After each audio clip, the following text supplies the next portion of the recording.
In this video, we are going to discuss about the initial network. So how this initial network is configured in the packet tracer, we will be looking into it practically.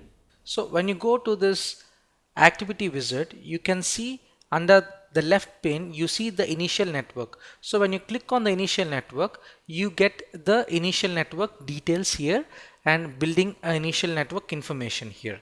The initial network is, if it is saved, you can click on show initial network, else you can copy it from the answer network, or else you can import and export the initial network from a file or to a file.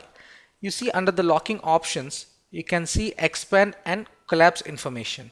So under locking options, you see interface and you see topology and you see simulation. These are the three important things available here. Under interface, you can see switching to logical workspace, switching to physical interface, and also you can see switching to real-time mode, simulation mode, etc. available here.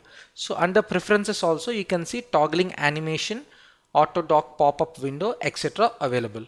So coming to topology, you can see global, and under global you can see create devices, remove devices, etc.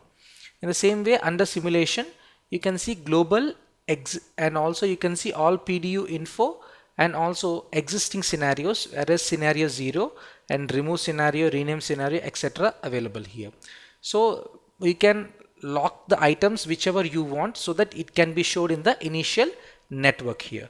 So we want to copy from answer network, which is already saved. So when you click on copy for answer network, it will show replace initial network. That means it will ask you that replacing the initial network with answer network cannot be undone. Replace the initial network, then we can select yes. So here, this is the network which we have saved in answer network. So we have it in the initial network. So we'll again go back to our locking informations. So here initial network setup, you can see clearly under the network initial items, there are network PC1, and also you can see about routers and also PC0 with two switches also available here. So you see under, I did not configure any of the device because you can see all are set to 000. If we can go ahead and we do static static IP address, or we use the DHCP which can automatically assign IP addresses, then you can see the information available here. So by this you can create an initial network and lock the items by using locking options.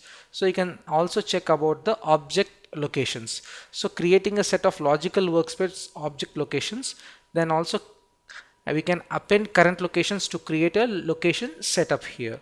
So input a number into edit send text file to overwrite. So you have an option here so that you can enter a value to index variable text field to use a variable to determine the device location. So overwrite selected location, append current location, load locations, and also delete selected locations here. So this is about the initial network in the activity wizard.